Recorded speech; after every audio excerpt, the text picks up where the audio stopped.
Optimus Prime, the heroic Autobot commander, equips powerful new weapons and armor for the coming battle with the almighty Predaking.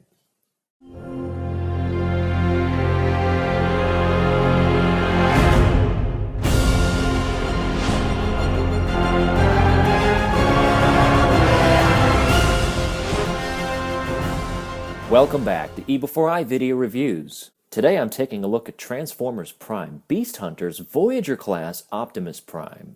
Now if you have not watched the first 4 episodes of Season 3 of Transformers Prime of the Beast Hunters series, then you might want to hold off on watching this review because I'm going to talk just a little bit about things that happen in the series. If you don't mind spoilers or you have watched it, well then hey, stick around. So this is a figure that I was looking forward to, and when I saw him in package, it looked very cool. The face sculpt is a little bit weird. How does it look in person? Is everything else about him awesome? Should you hold off on this and get the big leader class figure that's coming? Well, we'll discuss all that here and more. Let's take a quick look at the box. You can see he comes in this giant Beast Hunters Voyager class package, typical of all of the Voyager figures in this line. He's intermediate level 2. Comes with ionic pulse launchers. I thought we were keeping it generic. Maybe not. We'll figure out what all that is. It says he's the Autobot leader. That's great. On the side of the box, a great piece of artwork that really looks nothing like the show. What can you do?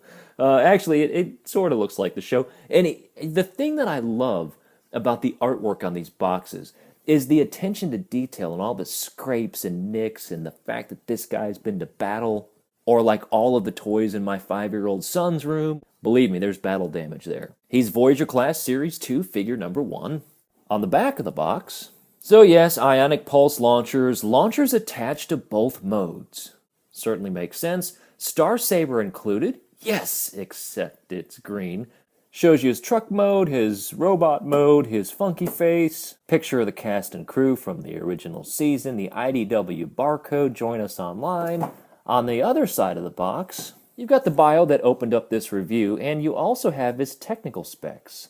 Prime's strength is a 10, his intelligence is an 8. Really? This is Optimus Prime. Alright, let's keep going. Speed is a 7, endurance 10. Woo! Rank is a 10, courage is a 10, fire blast a 9, and skill is an 8. I don't have a problem with anything here, but intelligence is an 8 for Optimus Prime? Has that ever happened before? It's enough about the box. Let's take a look at the actual figure and give it the full review. Here's Optimus Prime out of the box and transformed into his robot mode. Actually, I shouldn't even say that because he comes packaged in robot mode. Now, he's a little bit mistransformed. You got to get him back together again. But I will say, I've owned this figure now for a couple of months. My first impression was, it's pretty cool. But the more time I've had to spend with this guy, I really think that this is an outstanding, excellent representation of Optimus Prime. Let's take a closer look.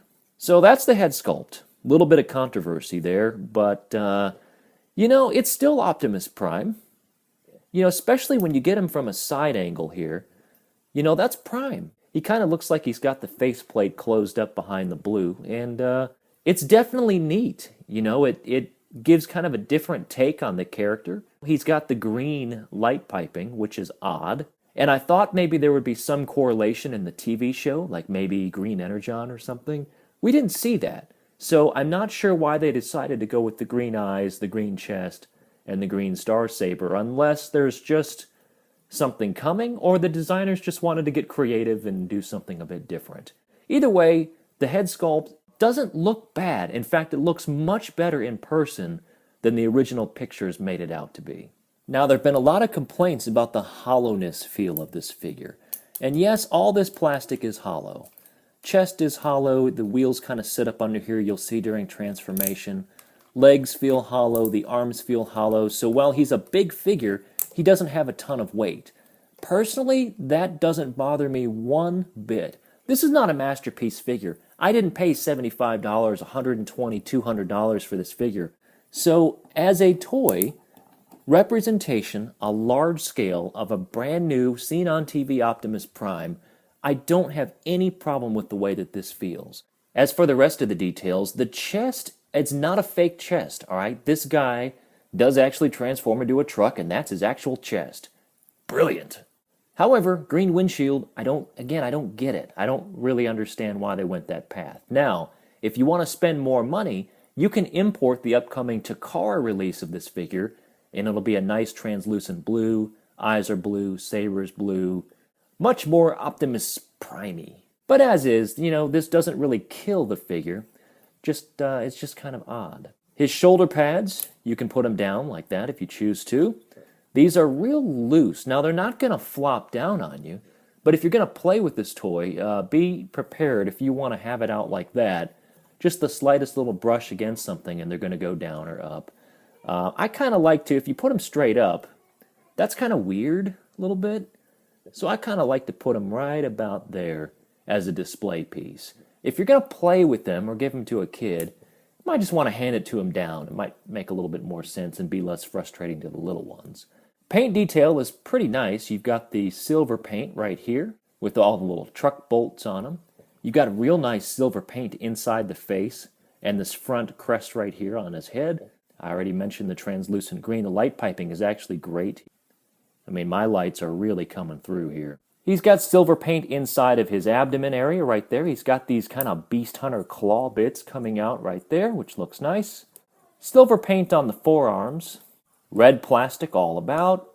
Hands are actually blue plastic. You do have some silver right in here on his waist. Silver paint down here on the shins. Blue plastic here, gray plastic here, and unpainted gray for the feet. We'll get more into the wheels and such when he's in truck mode. On the back of the bot, I've got one of his weapons back here, and we'll talk about those in a minute. But you've got this kind of a pretty chunky backpack back here. Now, there's probably other things that the designers could have done to eliminate this backpack. But what they decided to do was leave the backpack and then mask it for the wing assembly. When was the last time we saw Voyager Prime with wings? Well, probably an animated, but that's beside the point. The thing is that's a very nice thing. And as we saw on the recent Part 4 of the television series of Transformers Prime Beast Hunters, he actually has wings on the show, this version of Prime. Basically what you want to do is you just want to come around here and you want to pull this up like that, then flip them back so it's on a swivel right there. Do the same thing on the other side, pull up and tilt, and now you've got two sets of wings. Now what you do with them at this point is completely up to you. You can put the small one up on top, which is how the package instructs you to do this. And that's certainly not a bad look. I mean, that's from the front anyway, it looks pretty cool. From the side, it gets a little janky, a little bit of hollowness in here. But again, as a display piece from the front, if you want a flying Optimus Prime, this is your dude. You can also reverse these and put the smaller ones on the bottom. And again, that looks really good as well. I kind of like to display it like that because if you look at the top, the way that this angles right there, all right, it fits flush up against the bottom piece, right at that angle, and then it jets back out. I think that looks pretty good just like that. Let's take a look at the weapons real quick. Again, the Star Saber, pretty nice representation of the on-screen version of this sword.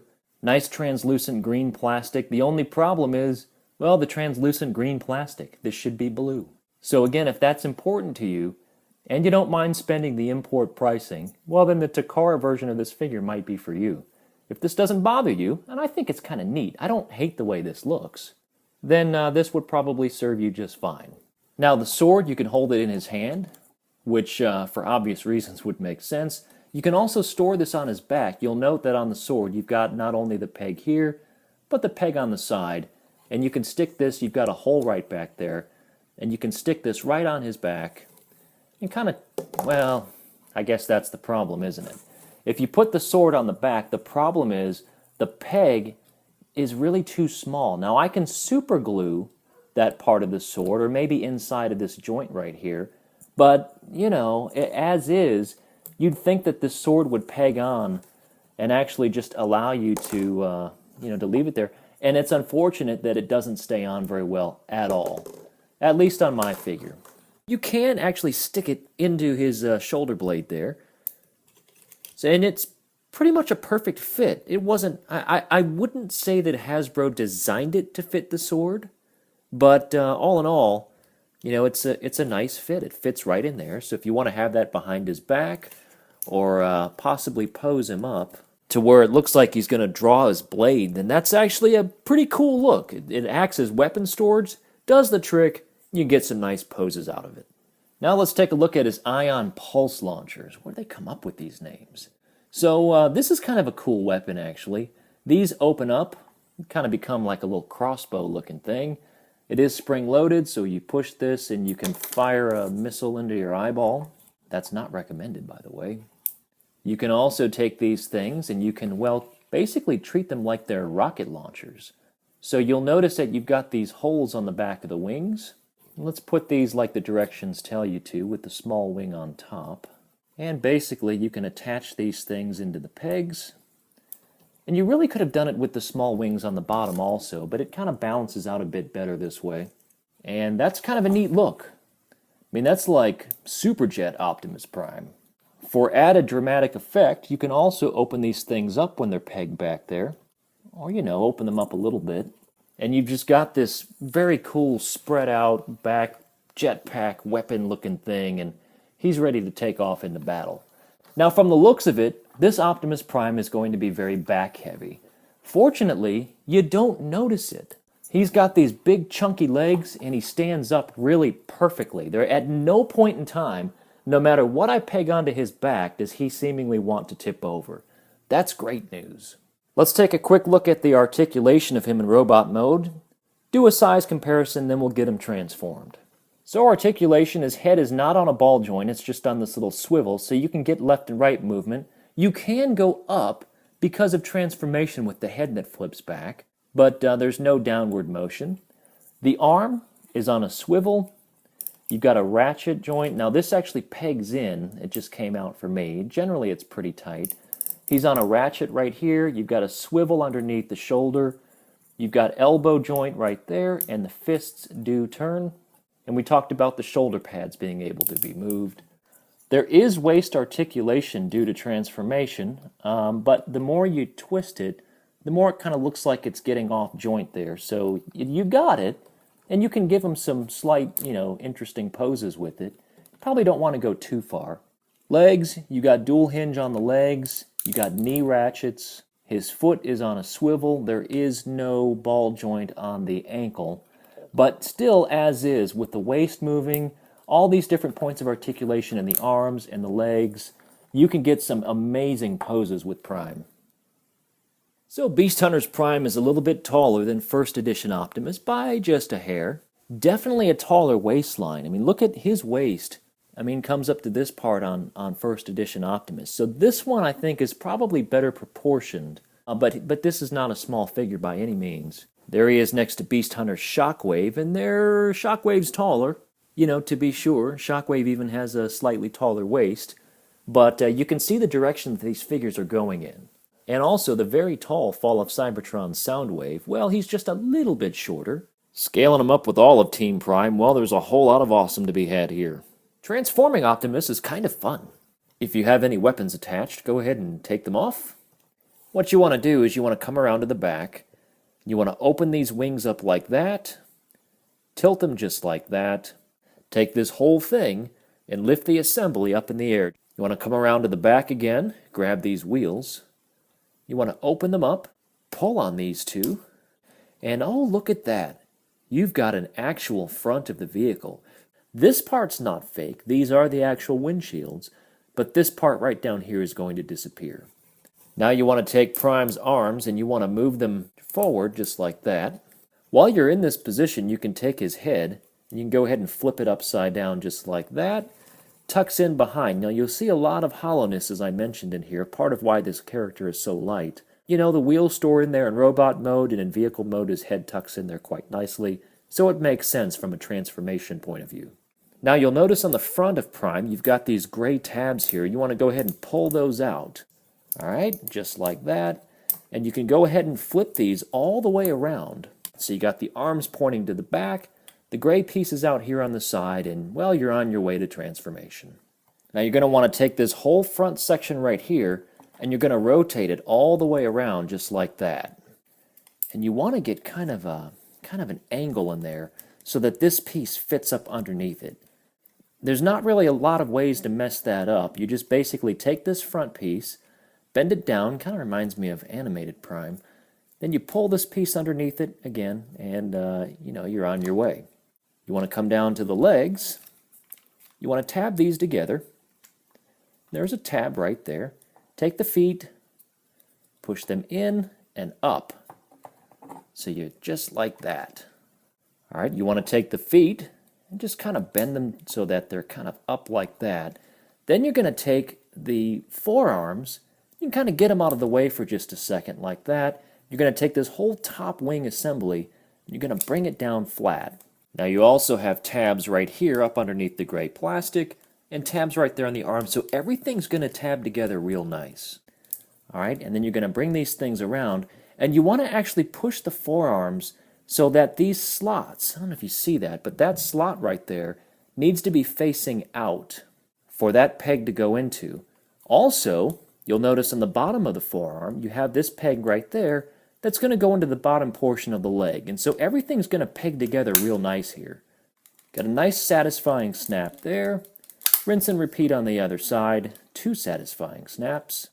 So as you have the forearms pegged down into the legs, take these wings, tab them into place right there as mentioned. Get a nice little snap out of that. Do the same thing on the other side. Now the fists, you can turn the fists around if you want to. The directions don't really tell you to do it, and really, quite frankly, it doesn't make a huge difference. I mean, you can turn them in, I suppose, which is fine, but really you can do with that as you like. Most of it ends up being covered up anyway. All right, and really the last thing you want to do is, again, you want to take these things, grab the gray plastic right here and flip it up, which actually becomes the little spikes that you saw coming out of the fake portion of the abdomen in robot mode. Just tuck these in on the sides. You've got a tab here and a tab slot right there on the upper portion of the leg. And you just want to tab that into place. And the last step is to bring these beast-prodding hooks up front like that. The only thing that's left to do is to really accessorize him up with his weapons. So what you want to do is you want to take these wings and separate it down just long enough to expose that peg right there. Since the idea would be that he can shoot a missile going forward, you peg that in to where the launcher part actually goes straight ahead. Now we mentioned how terrible his sword plugged into his back in robot mode. In truck mode, it actually fits in there pretty good.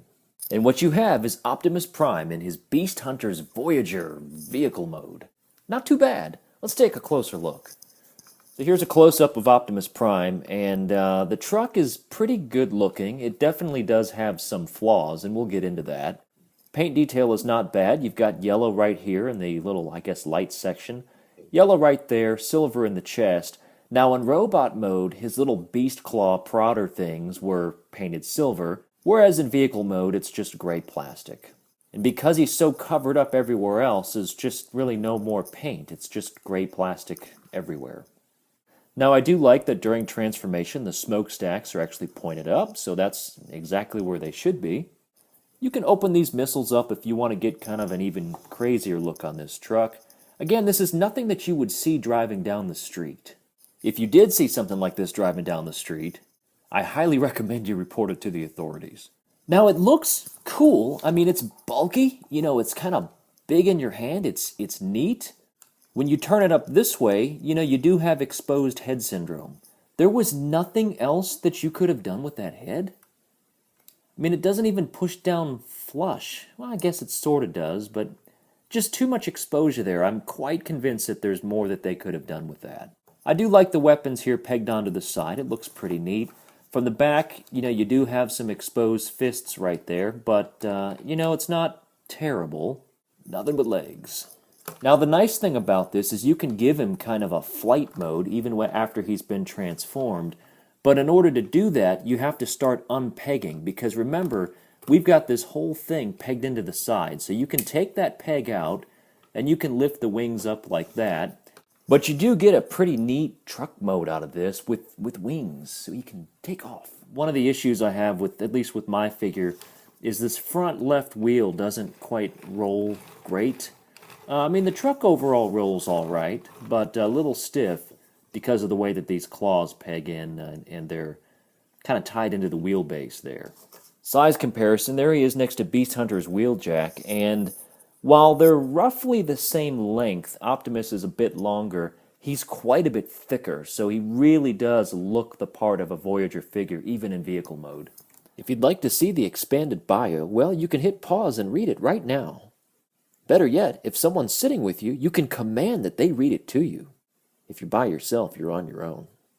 So how do I feel about Beast Hunter's Optimus Prime? Robot mode, again, I think is fantastic. He's got a big chunky backpack, hidden pretty well with the wings. Love the fact that he has wings.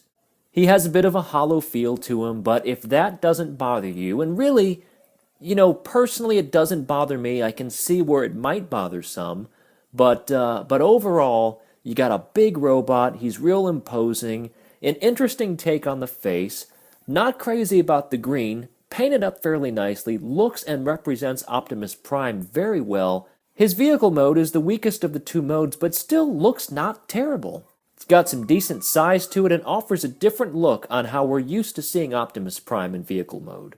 Overall, despite some flaws, I highly recommend this figure.